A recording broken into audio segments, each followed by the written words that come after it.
마태복음 27장 27절로 44절까지입니다. 마태복음 27장 27절로 44절까지 봉독해 드리겠습니다.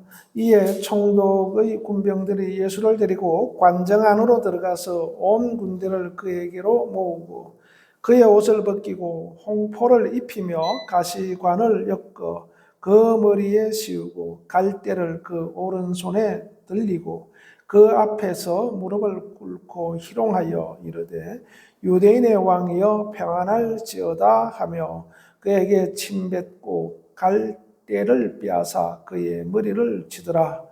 희롱을 다한 후 홍포를 벗기고 도로 그의 옷을 입혀 십자가에 못 박으려고 끌고 나가니라.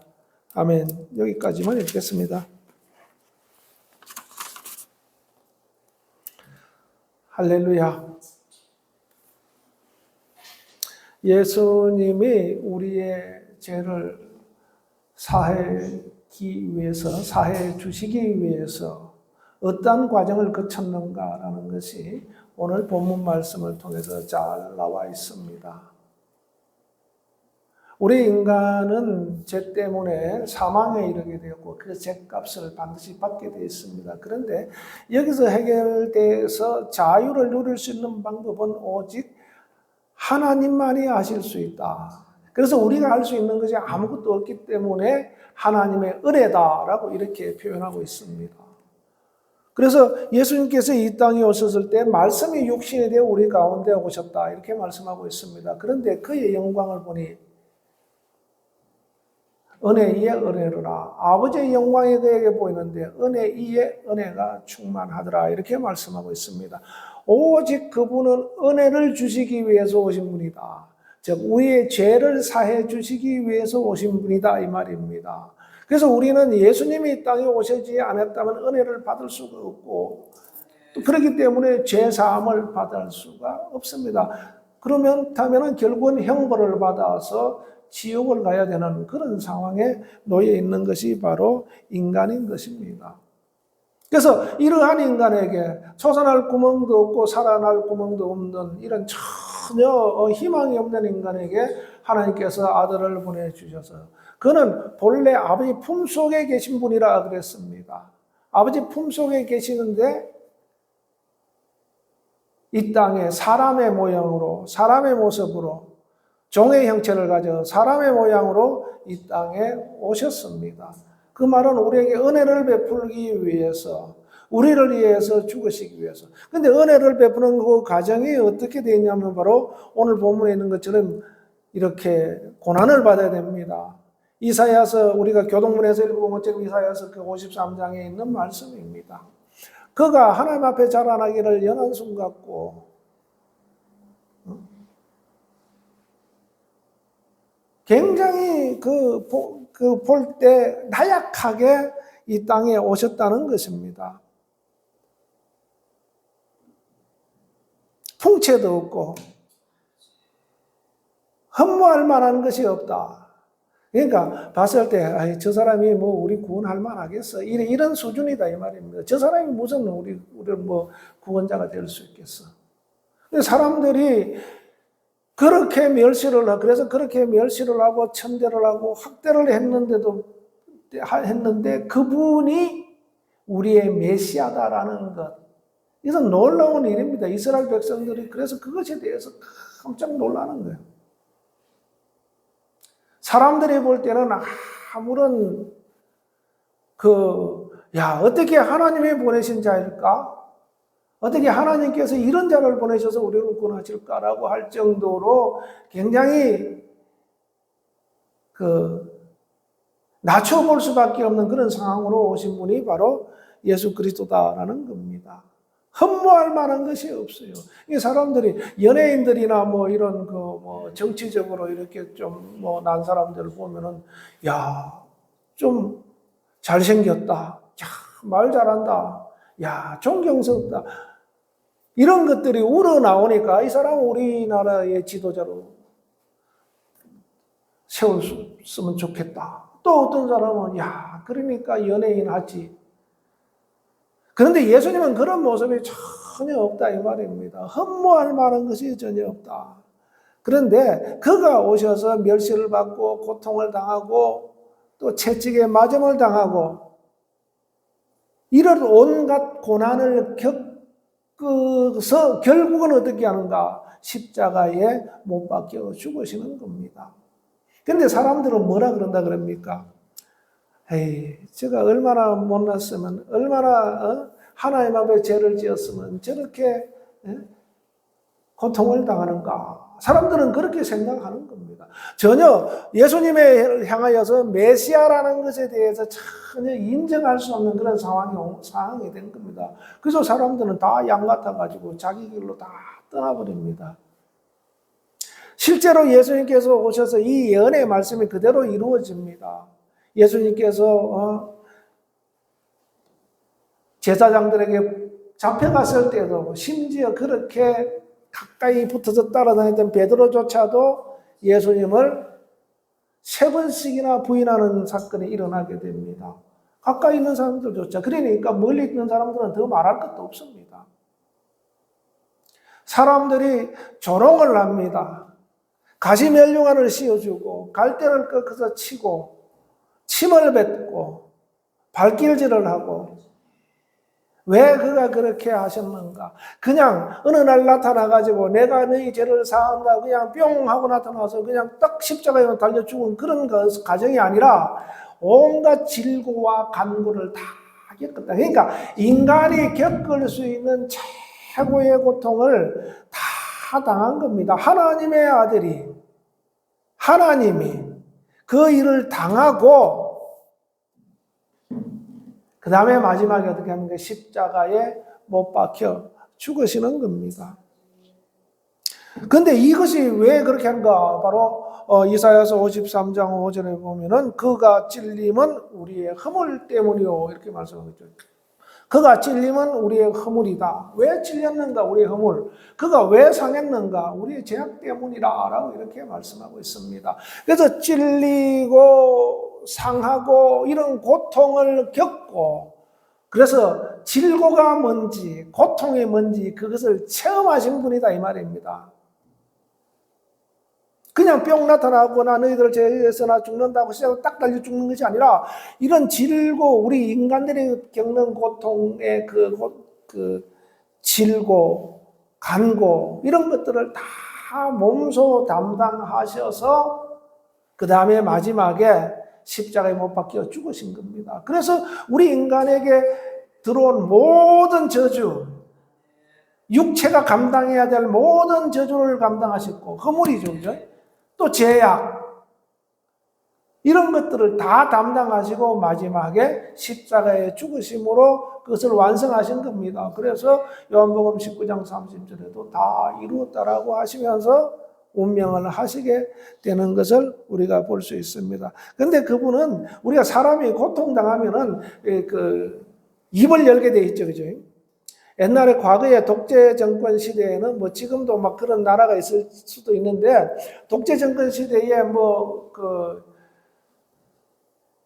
사람들이 이제 잡혀가죠. 대학생들이 데모하다 잡혀가고 간첩으로 몰려서 잡혀가고 가서 고문을 하니까 시키는 대로 자백을 안 할 수가 없어요. 이미 각본이 다 짜여져 있습니다. 너 이렇게 했지. 아닙니다. 소용이 없어요. 그렇게 하도록 시인하도록 고문을 하는 겁니다. 그래서 그 고문에 못 이겨서 사인을 하죠. 그죠?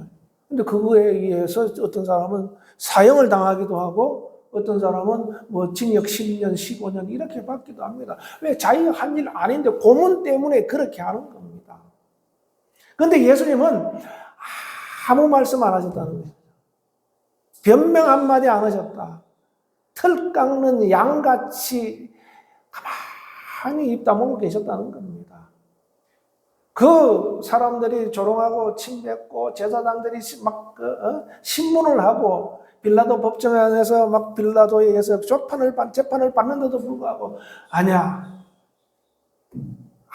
아무 말씀 안 하시고 묵묵히 그 고통을 다 감당하면서 골고다 언덕길을 올라가신 것입니다. 그래서 그가 곤욕을 당하여 괴로울 때도 그의 입을 열지 아니하셨으며 마치 도수장으로 끌려가는 어린 양과 틀 깎는 자 앞에서 잠잠한 양과 같이 입을 열지 아니하였다.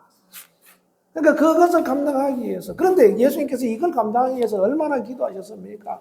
틈만 나면 기도하시고, 금식 기도하시고, 밤새 기도하시고, 땀방울이 핏방울이 되도록 그렇게 기도하셔서 이 일을 이루신 것입니다. 이게 바로 우리가 하나님의 은혜로 우리가 산다라는 증거입니다. 우리를 위해서 그렇게 십자가에 못 박히시기까지 고통과 마지막에 최고의 고통, 십자가에 죽으시는 고통까지 당하시고, 그러니까 예수님은 우리 사람이 겪을 수 있는 모든 고통을 다 겪으시고 마지막에 숨을 거두신 겁니다.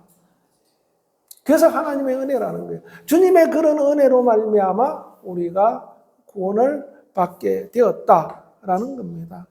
그래서 하나님의 은혜로 값없이 의롭다 하심을 입었다라고 로마서 3장 24절에 그렇게 말씀하고 있습니다. 우리는 그래서 우리 공로가 아니고 하나님의 은혜로 우리가 값을 지불하지 않고 의롭다함을 입었어요. 주님이 그렇게 하신 것은 우리를 의롭게 하기 위해서 그렇게 하신 것입니다.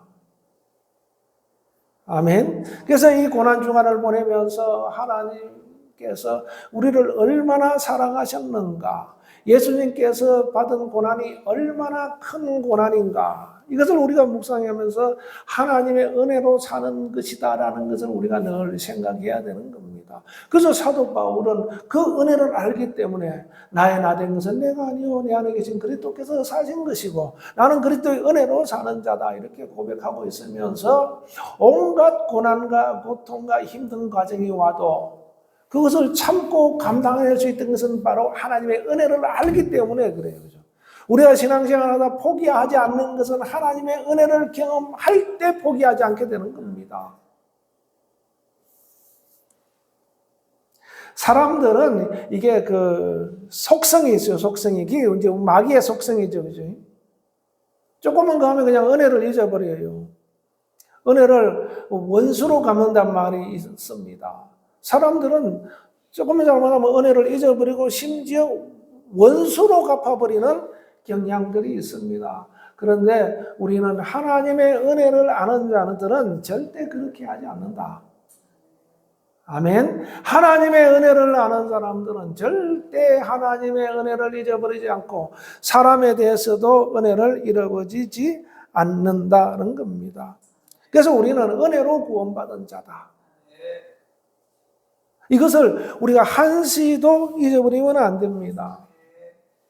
할렐루야. 사람들은 예수님을 총독 앞에 데려가면서 옷을 벗기고 홍포를 입히고 가시관을 엮어 그 머리에 씌우고 갈대를 그 오른손에 들리고 그 앞에서 무릎을 꿇고 희롱하여 이르되 유대인의 왕이여 평안할지어다. 그에게 침 뱉고 갈대를 빼앗아 그의 머리를 치더라. 이게 얼마나 수치스러운 일입니까? 하나님의 아들이 세상 사람들의 죄를 위해서 오신 분을 환영을 못할지언정 학대를 하고 있다 이 말입니다. 이게 사람이에요, 사람. 그런데 이러한 사람을 위해서 주님이 오셔서 이 일을 당하신 것은 바로 우리에게 은혜로 구원을 받게 하려 합니다. 그래서 우리가 늘 어떻게 됩니까? 감사해야 되죠. 늘 감사하고 늘 하나님의 은혜에 감사하고, 그래서 나는 하나님의 은혜로 산 자다, 사는 자다. 그 사람이 뭡니까? 하나님의 인정을 받고 하나님 앞에 승리하는 자입니다. 우리 고난 주간에만 이렇게 예수님을 묵상하는 것이 아니라 이것은 항상 그렇게 돼야 돼요. 아멘. 그래서 항상 우리가 주님 앞에서 나는 하나님의 은혜로 사는 자다.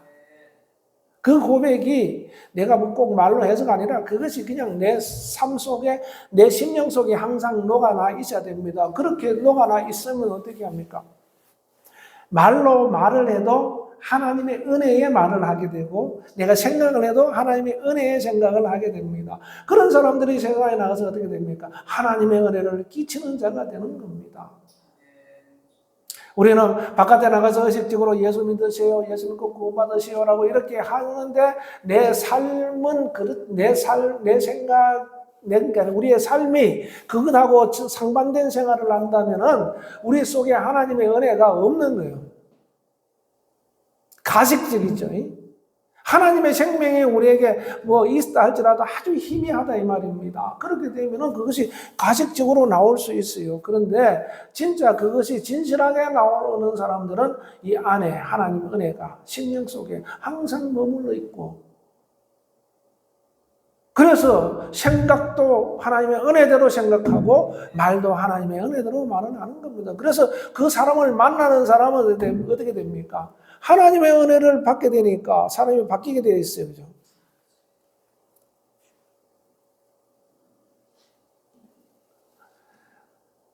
얼마 전에 TV 프로그램을 보니까 그런 게 있어요. 몽골이 전 세계를 지배한 적이 있었습니다. 그들이 네팔 그쪽을 지배하면서 뭐가 들어왔냐면 단지 그들이 정복을 해가지고 정복했을 뿐인데 그쪽에서 불교가 들어오는 거예요. 불교, 라마 불교. 그래서 거기 그 몽골 그 초원에 큰 사원이 만들어져 있어요.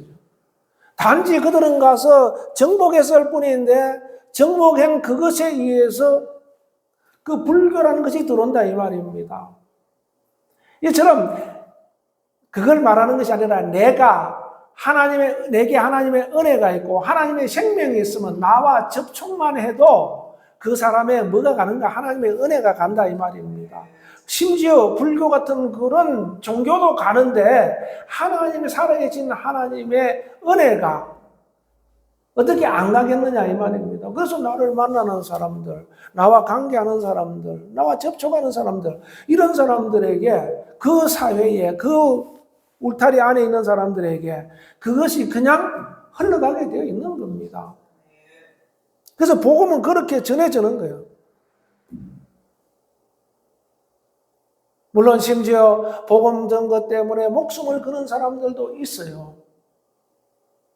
그러나 목숨을 잃지 않더라도 삶 속에서 하나님의 은혜로 산다라는 것을 우리가 늘 인식하고 나는 예수 아니면 못 살아. 예수 아니면 살 수가 없어. 그런 고백이 나올 때 그 사람에게서 뭐가 나옵니까? 생명이 흘러나오게 되어 있습니다.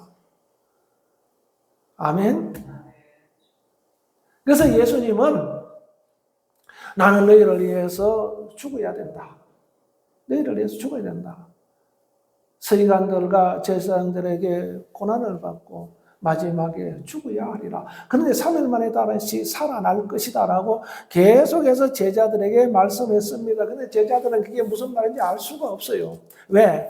그런 것을 경험해 본 적이 없기 때문에 그렇습니다. 그런 일을 이룬 사람들이 뭐 가끔 있으면은, 그래, 맞아. 그때도 그랬으니까 이번에도 그럴 거야. 이렇게 믿을 수 있겠지만은 전혀 그런 것에 대해서 들어본 적도 없고, 물론 선지자의 글을 통해서, 어느 정도 뭐 들은 것은 있지만은 그것이 실제로 이루어질 것이라는 것은 이 당시 아무 상상도 할 수 없었습니다.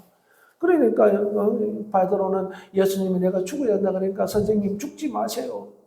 우리가 있지 않습니까? 이런 거죠. 결사옹이하겠습니다. 쉽게 말하면 이겁니다. 결사옹이할 테니까 그런 죽는다는 말씀 마십시오. 근데 예수님께서 뭐라 그럽니까? 사단아, 물러가라. 내가 하나님의 일을 방해하는구나. 사단이라고 이렇게 지칭하는 겁니다. 그러니까 예수님께서 죽는 것은 하나님의 뜻을 이루는 죽음이다 이 말입니다. 하나님의 뜻은 바로 그가 죽으심으로 말미암아 우리에게 은혜를 베풀어서 우리 죄인이 구원을 받는 것이다 이 말입니다. 할렐루야. 그래서 하나님의 뜻을 따라 이 땅에 오셔서 그래서 영생은 유일하신 참 하나님과 그가 보내신 자 예수 그리스도를 아는 것이다. 복음 17장 3절에 그렇게 말씀하고 있습니다. 영생은 유일하신 하나님. 뭘 알아야 돼요? 영생은 유일하신 하나님이 계획하신 그 계획을 따라 예수 그리스도께서 오셔서 이 세상에 나타내신 것인데 그 예수 그리스도께서 이 땅에 오셔서 나타내신 과정이 그런 근본 하나님의 본체시나 하나님과 동등함으로 여기지 아니하고 자기를 비워 종의 형체를 가져 오히려 자기를 비워 종의 형체를 가져 사람들과 같이 되었고 사람의 모양으로 나타나서 죽기까지 복종하셨다 이렇게 말씀하고 있습니다. 첫째는 하나님을 철저하게 믿는 믿음을 드러내셨고 그 다음에 철저하게 하나님의 말씀에 앞에 겸손한 자세를 드러내셨고 마지막에 결정적으로 십자가에 죽으시는 일을 당하신 것입니다. 그런데 아버지께서 그냥 가만히 놔두시는 것이 아니라 모든 이름 위에 그 이름을 그를 지극히 높였다 그랬어요. 지극히 높여서 모든 이름 위에 뛰어난 이름을 주사 하늘에 있는 것들과 땅에 있는 것들과 땅 아래에 있는 것들 모든 이름이 그 이름 앞에 꿇게 하셨다 그랬어요.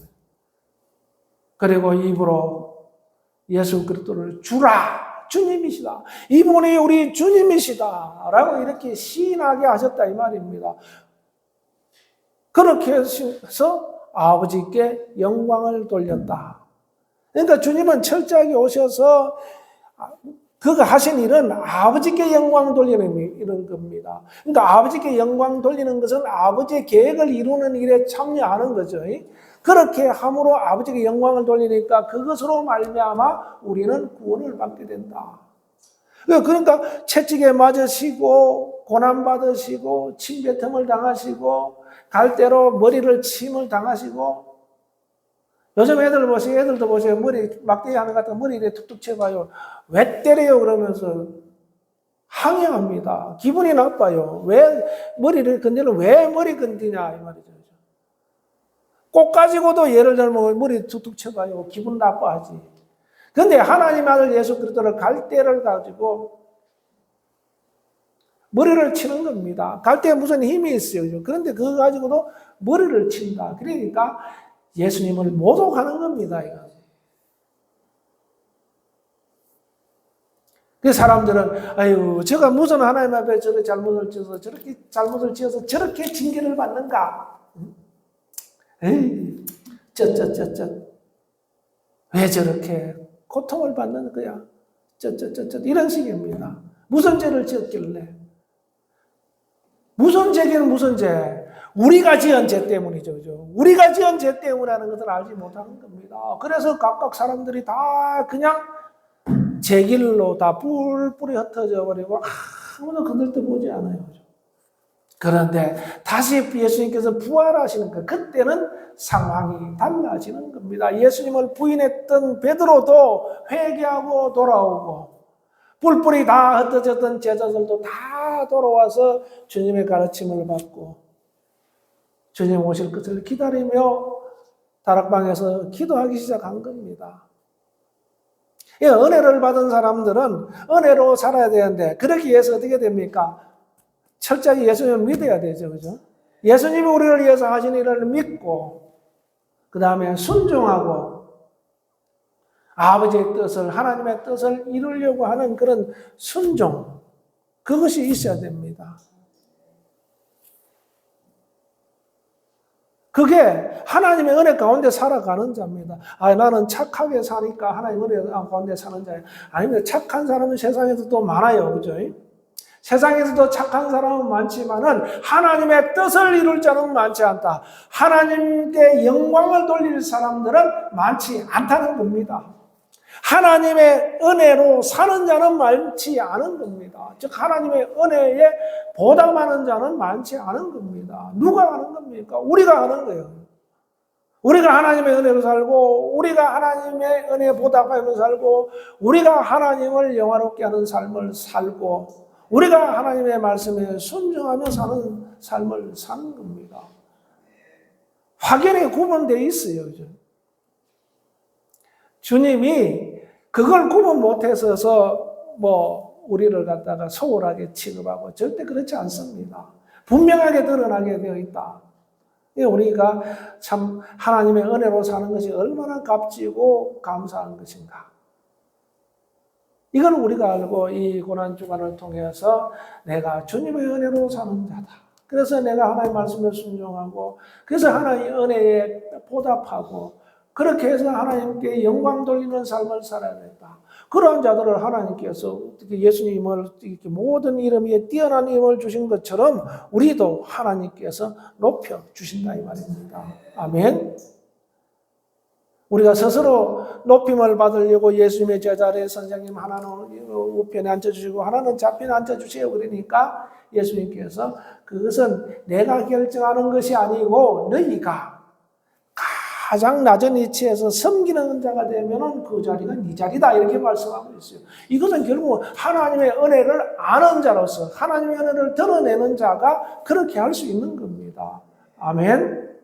여러분들 좀 거룩한 욕구, 욕심 이걸 좀 가져야 돼요. 내가 평생에 하나님의 은혜를 드러내는 자가 되어 살겠습니다. 그런 고백 속에서 하나님의 은혜를 드러내는 삶, 나는 하나님의 은혜로 사는 자다라는 것을 우리가 아시고 예수님께서 나를 위해 이렇게 고난을 받으셨다라는 것을 인정하고 인식하고 이제는 우리가 해야 할 일이 뭔가 하나님의 은혜를 드러내는 삶을 사는 것이 하나님의 뜻을 이루는 것이다 라는 겁니다. 그 안에는 복음을 전하는 것도 포함되어 있어요. 복음 전하는 것만 딱 떼놓는 것이 아니라 복음 전하는 것을 또 포함되어 있고 선을 한 영향력을 드러내는 것도 포함되어 있고 다 들어있습니다. 그래서 우리가 하나님의 품 안에서 온전한 통치를 받아야 돼요. 아멘. 그렇게 해서 여러분들 삶에 진짜 하나님의 은혜가 충만하여서 은혜를 드러낼 수 있기를 예수의 이름으로 축원합니다. 기도하겠습니다. 아버지 감사합니다. 이건 함께 하시고 인도하심을 감사합니다. 우리를 위해서 십자가에 못 박혀